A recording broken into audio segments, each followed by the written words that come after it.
Hello to you. I am Verna Collins Odom, and I'm here gearing up for an interview that we're doing in just a couple of moments. Very excited about it.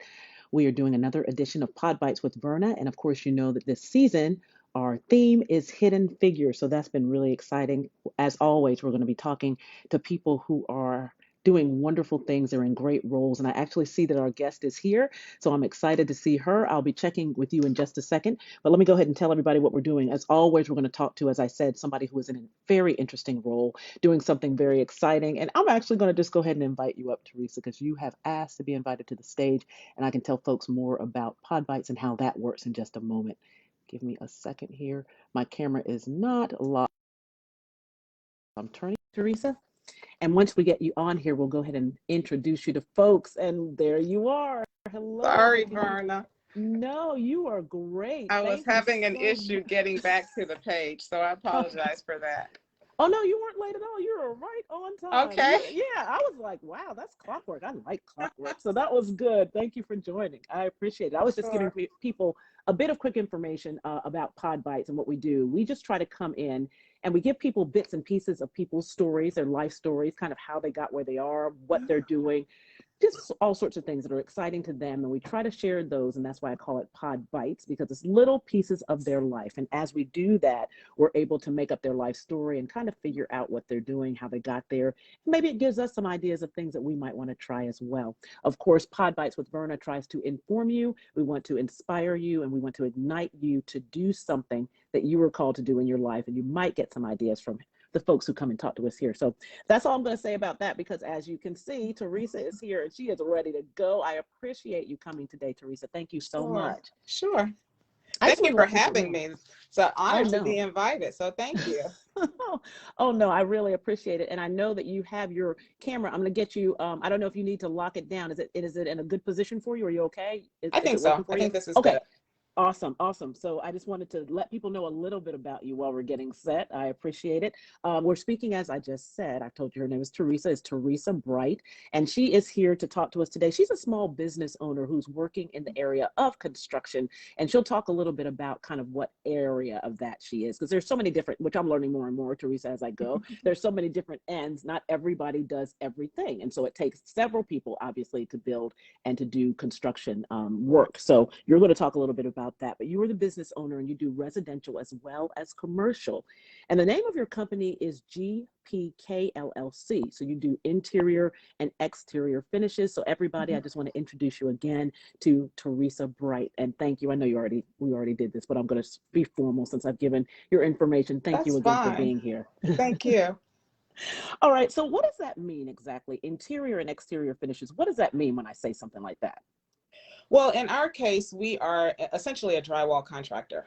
We Okay. do basically beginning to end. We do framing, we do drywall insulation, we do some exterior sheathing as well as doing ceilings.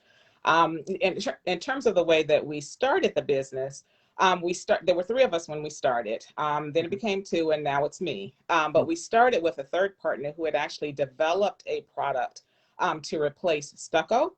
Okay. It was a product that was Mm. stronger and less expensive. And so the intent was we were going to distribute as well as install.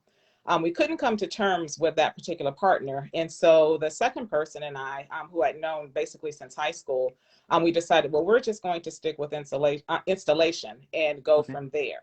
And so that's how we ended up with the company that we have now. It's rather than trying to be a distributor, it's really focusing on the installation piece.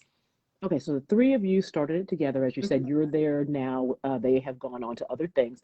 Tell Right. me, The what second did that? partner, actually, about a year and a half after Mhm. we decided to part ways with the third partner, the second Mhm. partner and I decided, well, about a year and a half after that, he had some health issues, some medical Okay. issues. And so he Oh, withdrew okay. from the company. And so then Okay. it became me in terms of running with it. And so this is what I intend to do until retirement, basically. I was going to ask you that because we're going to get there, but tell me what got you interested in this in the first place, because you have a very interesting background. I can actually rattle off some stuff because, of course, I've been on LinkedIn and we're friends otherwise. I know you, but I'm learning about you because I didn't know all of this. So obviously, you have a degree in chemistry, you have a master's in chemical engineering, an MBA.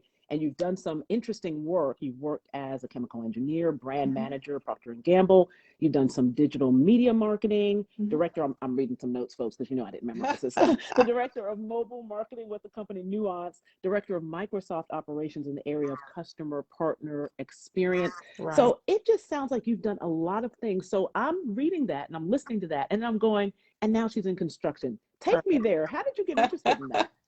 That's a good question. Actually, I've always had the interest in science. And initially, coming out of high school, what I really thought I wanted to do was get into medicine. And what I wanted to do was be a pediatrician. And so the reason I decided not to go that vein is because, honestly, fear. I got concerned in terms of Mm, having someone's life in my hand. okay. And so I had an opportunity to start doing some summer internships at Savannah River Plant near where I live. And Okay. so, that sort of got me interested in engineering as a career. So when I went to college, I was in a dual degree program at Clark Atlanta University. And the intent was that you would graduate with 2 bachelor's degrees, a Bachelor of Science in something like Mm-hmm. chemistry or physics, mathematics, and then go on to one of the partner schools to get an engineering degree. And so about halfway through, I decided, well, in the time that it's going to take me to get 2 bachelor's degrees, I can get a bachelor's and a master's degree. So I Okay. finished my requirements for chemistry, went on, I got into a consortium program with University of Washington. And so I got my master's in chemical engineering degree there and started work in the petroleum industry. I became a process design engineer for Amoco Chemical, basically designing chemical intermediate plants. And I like that because I really got a sense of satisfaction from seeing something built and knowing that I had a hand in that. Oh, But yeah. as I tell people, after 5 years of that, I kind of got tired of looking at pump curves. And so, in addition to that, I have been accustomed to being in meetings with the business managers. And Okay. so, where I would come into the meeting was to give an update on the plants that we were building, whether they were retrofits or, brand new construction. And so, it was interesting to me to hear the other side of the conversation in terms of, well, if we're going to need more capacity for this particular product, are we going to build new? Are we going to retrofit? Where are we going to put it?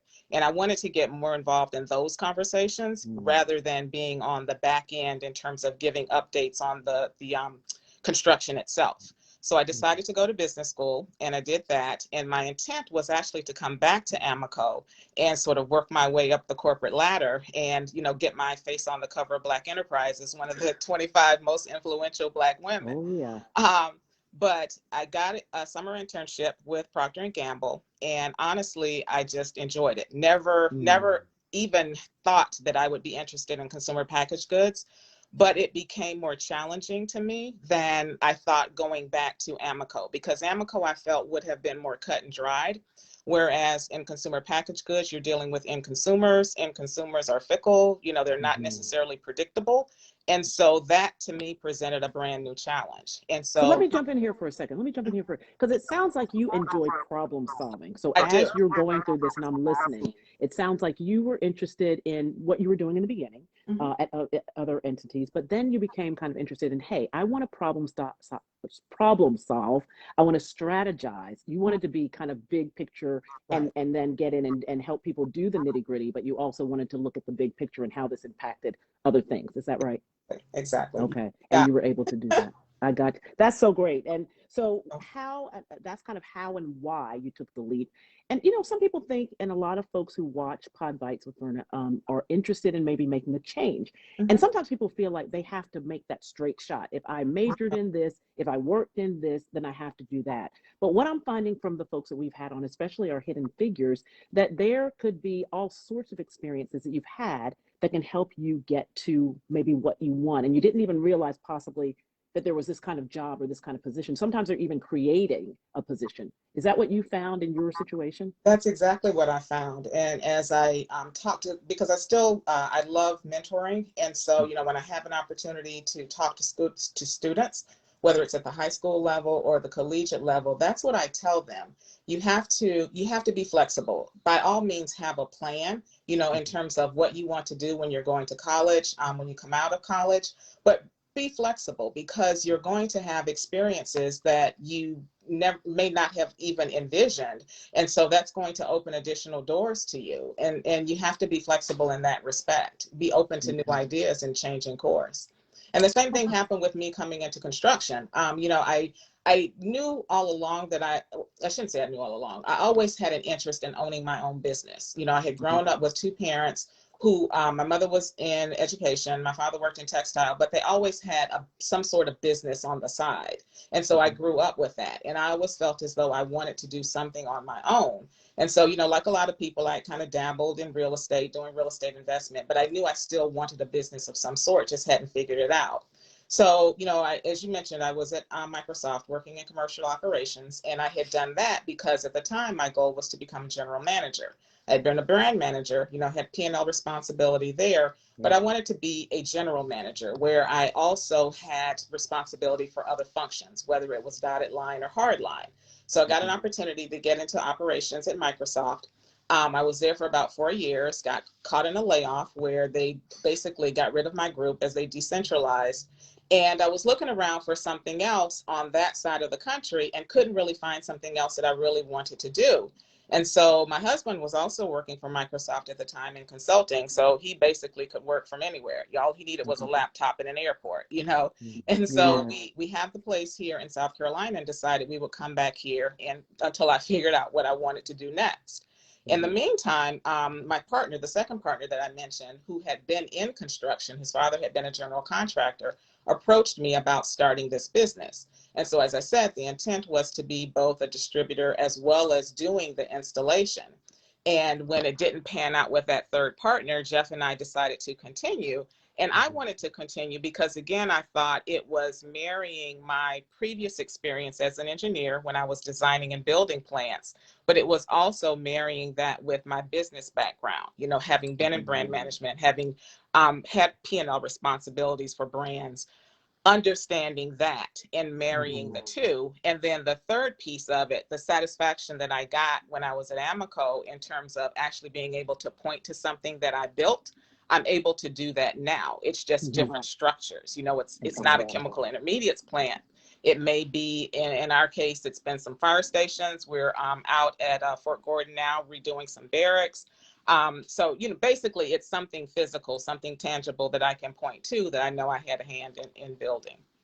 Well, that is wonderful. That always gives you a sense of meaning, I think. If you have something that you feel like, hey, this is something that people are using.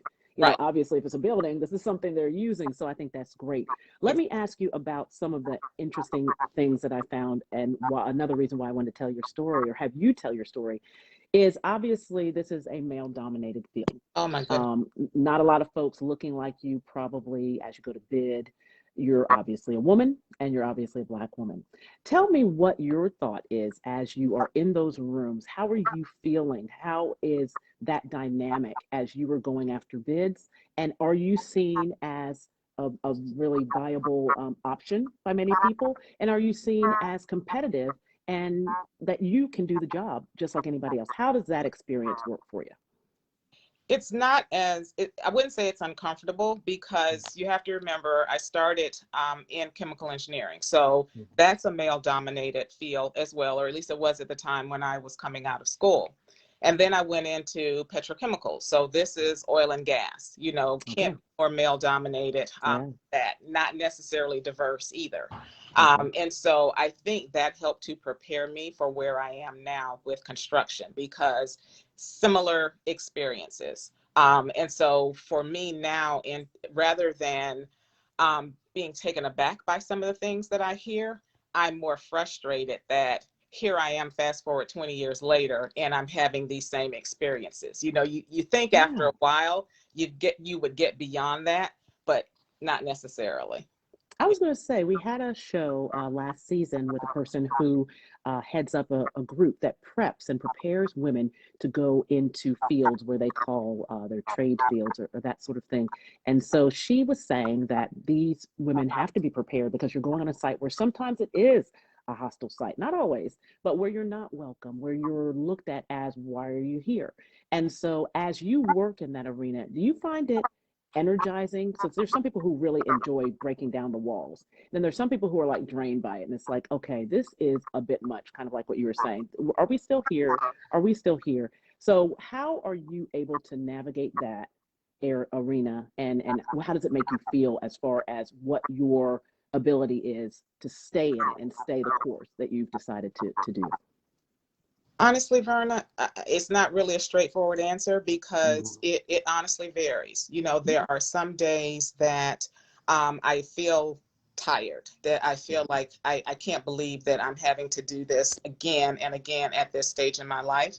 And then there are other days I'm energized by it. You know, it's kind of Mhm. like my mother used to say, I can show you better than I can tell you. Right. Because most recently here, I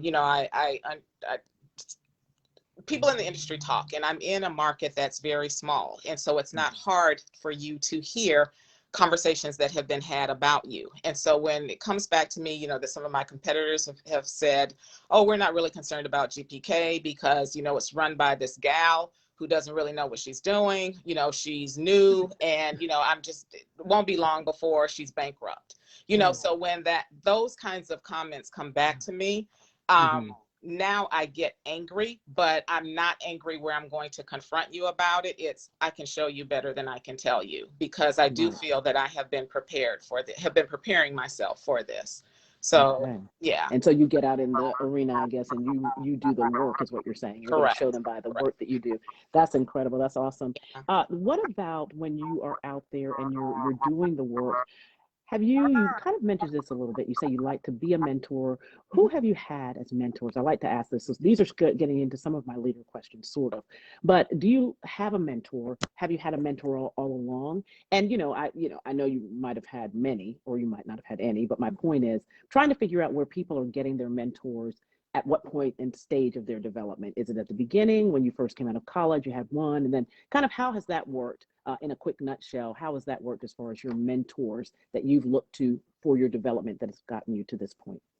I think I've been fortunate because I've had several, and some I don't talk to as much as I used to, and some I talk to quite frequently. And it's been, you know, I've met them in different places. There are some that I met as I was going through college, and then there are some that I have met at various companies that I've worked for, and then getting involved in various organizations, you know, associated with the industries that I've been in. I've met mentors that way. So it really has varied, but you really have to be active in whatever industry it is that you're working in. You know, networking clearly is key. And as part of that, that has been a way for me to build relationships and then develop sort of informal mentoring type relationships with people. Okay. And I know you said you sought to mentor people as well. What Mhm. sorts of people are you mentoring, and in what way? Are you trying to help them to get where you are? Are those the people that you're working with, or are they just people that want to kind of develop in whatever industry they're in? It's really more at the collegiate or I should say high school level, and to a Okay. little degree at the collegiate level, and it's through various programs like through my sorority, and then Mhm. also, as I said, through other industry groups that I've been in. Okay. Yeah, What mentoring would you say? way. But then, you know, in other jobs that I've been in, some of the direct reports that I've had have gone on to do other things, and they still kind of consider me to be a mentor of theirs. And so they will reach out periodically just to talk to me about challenges that they may be going through, whether it's business related or personal related, and we'll have those sorts of heart-to-heart conversations. Okay. So it's What would not you say? necessarily a Mhm. formal type thing. Okay, so it's a fluid thing, you're Hmm. saying, kind of. Okay. Yes. What would you say is the best piece of advice that you got, and from whom did you get it? That's a tough question.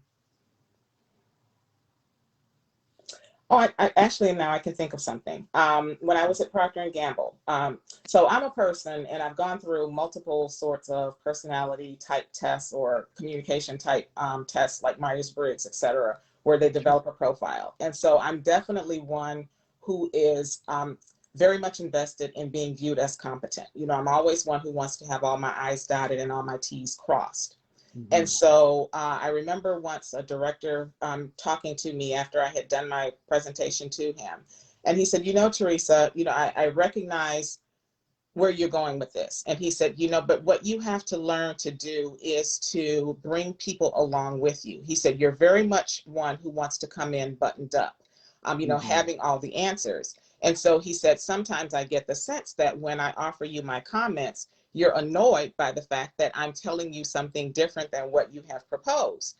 And so it's not so much that, it's my way or the highway, but I would go into those situations feeling I've done my homework. I've brought the data. This is locked tight. So this makes sense. And someone else can look at it and interpret it differently and want to go in a slightly different direction.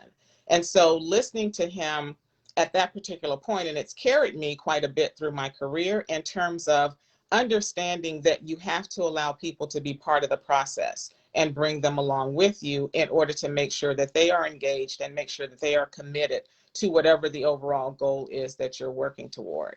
So that's a piece of advice that basically I have carried with me.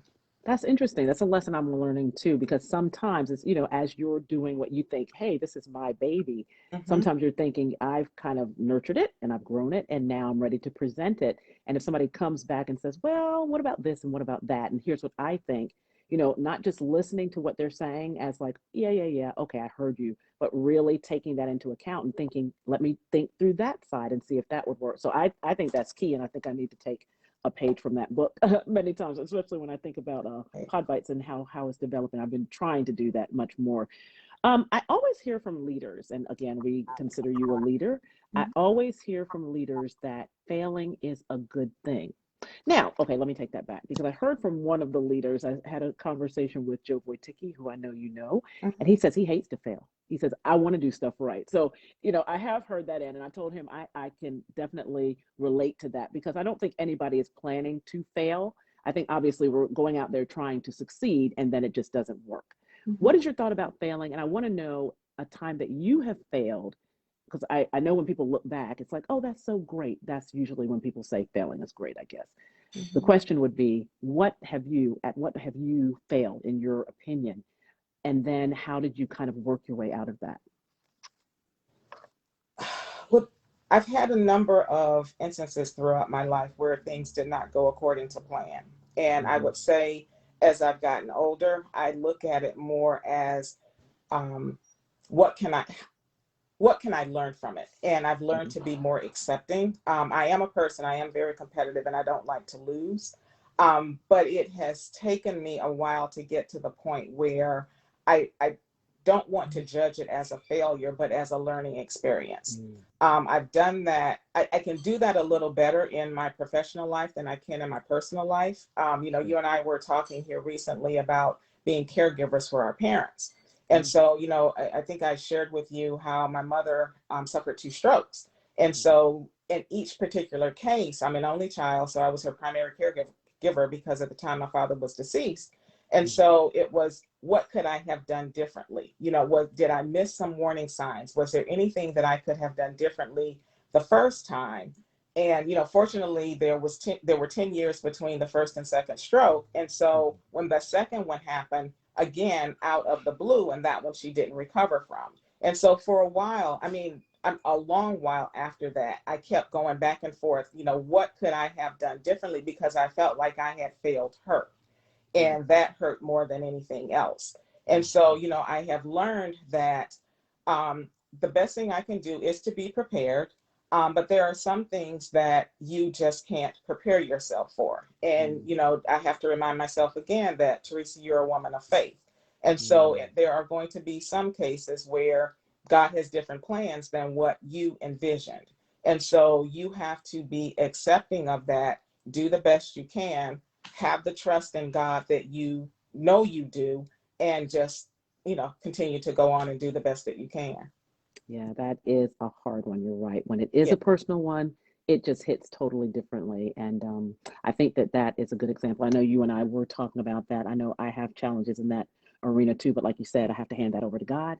And sometimes it's hard because sometimes I try to pick stuff back up. It's like, here, God. And I'm like, oh, let me pick part of it back up. He's like, no, you brought it, leave it, walk away. So I'm still working on that. But yeah, that's incredible And the same advice, I in think. terms of my professional life as well. Yeah. There are some projects that I've gone on where, yes, I've made mistakes and didn't come out according to plan.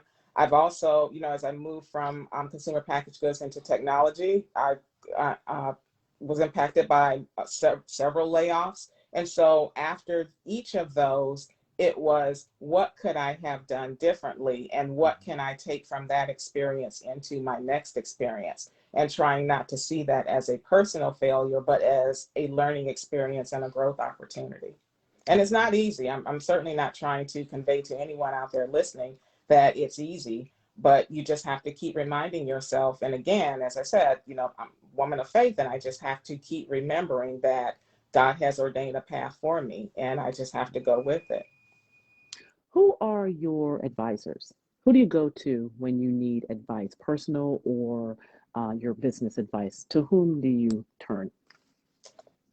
Believe it or not, for business, I turn quite frequently to your brother, to That Eric. keeps coming up to, on these shows. I'm like, am I only talking to Eric's friends, or is he just like this guy? Is he that? I know he's that guy. I already know that, but you know what I mean? Yeah, he has been a blessing in my life, and in my mom's life as well.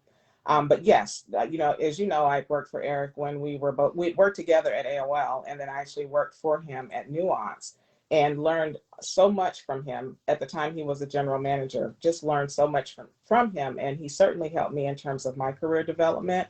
And I go to him frequently now when I just want to bounce ideas off of him, or if I have a business challenge that I'm trying to work through. And he's always good in terms of helping you think about it. He may not necessarily give you the answer, but it's, have you thought about this? And have you thought about it in that perspective? And sort of giving you a roadmap for how to think about it and how to ultimately come to a solution. Which I find He's always definitely so interesting. one. Yeah. Yeah. I know. I was just saying, I find that so interesting that he is good at that, to be able to kind of big picture it for you. Mhm. And probably part of it is because he's outside the situation and we're so close, so sometimes I have to say to him, hey, I want to have the brother sister conversation today because, Yeah. I get some great advice, and he just really does a good job with that. So I agree. You said you have some And other he ones as doesn't well. sugarcoat it either. So, Oh he no, will it's will a tell straight you. pill. It's a nasty, bitter pill. No, he's not nasty, but I'm saying he's serious. He's just, well, this is what, you came to me, so I know that you knew who I was, and this is what I'm going to say. But he then supports you all the way through Correct. that situation. So he's very good at that. Right. Um, so let And me then I ask you a couple of, go ahead. friends through that I've known since college, friends Yes. that I've grown up with that I will go to and lean on, as Okay. well. Okay, so you have folks that you can find to talk to about various things. So to achieve success, I talk to folks about this. In order to achieve success, and whatever we all define it, we all have different definitions for what success is. Do you feel like you have had to miss some opportunities? Have there been things that you've had to leave behind to arrive at success?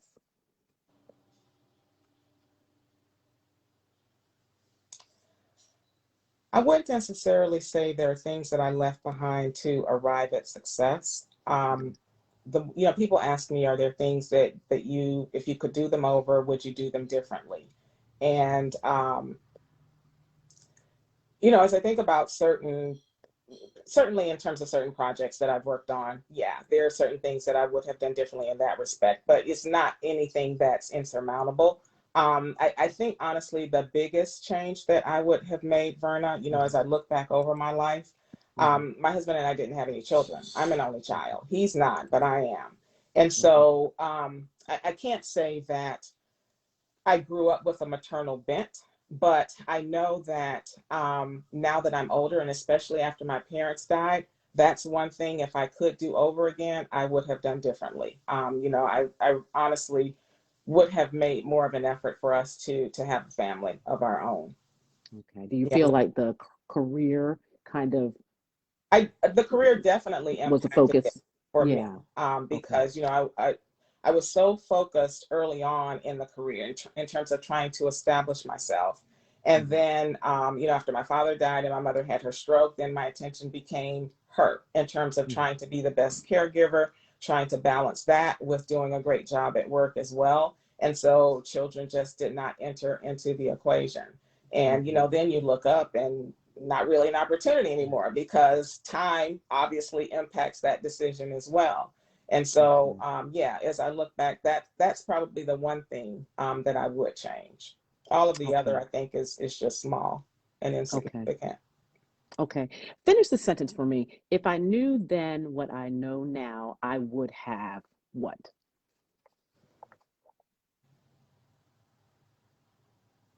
um, learned how not to have gotten so emotional about things. I would have been able to better sort of, I don't want to say count to 10, but just be more accepting of the situation and not get as stressed out about things as I did in my younger years than I do now. So that's one thing I would definitely do differently. Okay, is that business we're talking, business or personal? Both business and personal. You know, when you're in personal relationships and people may do things that you don't necessarily like, and it impacts your relationship. Now I tend to I'm more I probably will give people the benefit of the doubt more easily now than I did when Mm, I was younger. You know, okay. then I didn't necessarily remind myself that, look, better understand sort of what their intentions were rather than you making an assumption. They don't necessarily think like you. So rather than projecting how I think and how I would have responded, um, Hmm. I don't do that now like I did when I was younger. So that's certainly something that I would do differently. Okay. Fill in this blank. Mhm. Although folks thought I was crazy, not necessarily crazy, but you know what I mean, when I did what, it worked out anyway.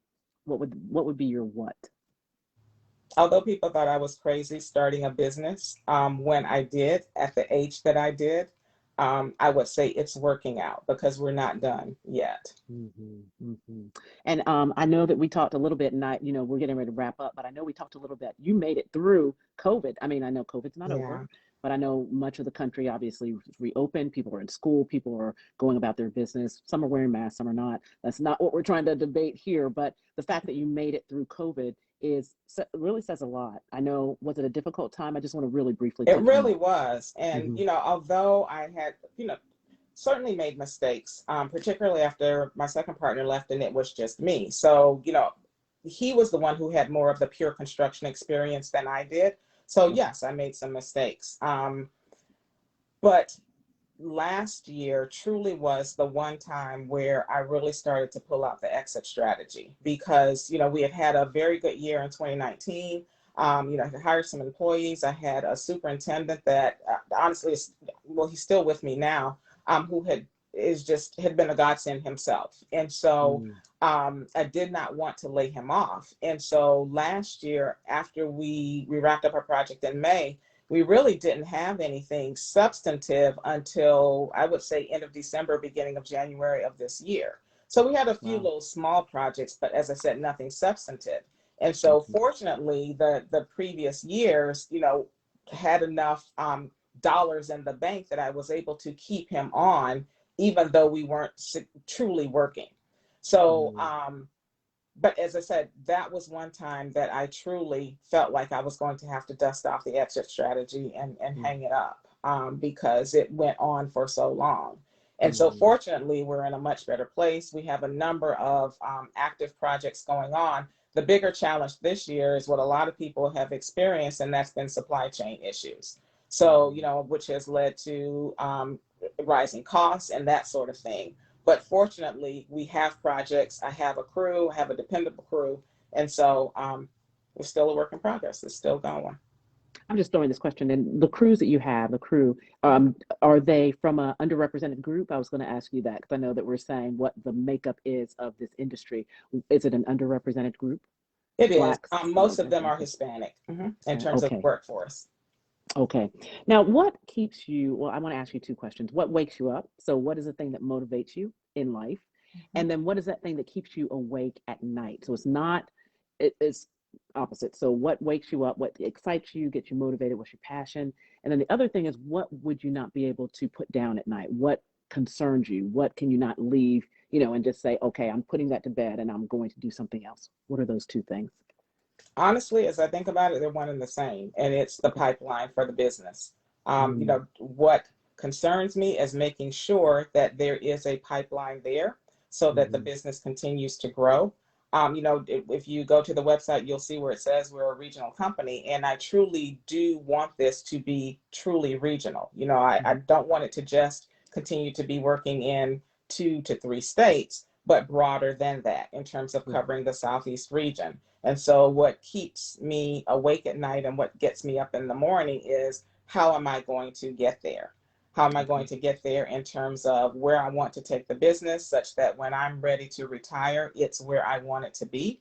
And then making sure now that I'm able to keep the people that I have as part of the company employed as well, and allowing them to grow, and compensating them as the company continues to grow. So yeah, sourcing jobs, particularly in this particular industry where again, male dominated, white male dominated, and so breaking in and establishing myself and continuing to get repeat business. Yeah, Mhm. that keeps me up at night and gets me up in the morning as well.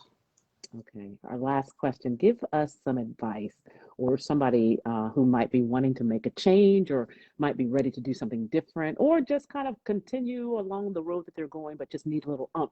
What would you say to them? What would be your best advice that you could give somebody who's trying to move forward? Don't let the fear paralyze you. Mhm. Don't let, yeah. That's it. Do That's not great. let the fear paralyze you. If it's something that you truly want to do, figure out a way to do it. Put a plan together. Now, don't just run out there and, in some particular cases, people will get ideas and then just decide they want to go off and run with it. No, in each case, have a plan, Mhm. and then go for it. And do your homework in terms of figuring out the resources that are going to help you get there. But certainly don't ever let fear paralyze you from doing something, because life is too short. And I learned that particularly after my mom died.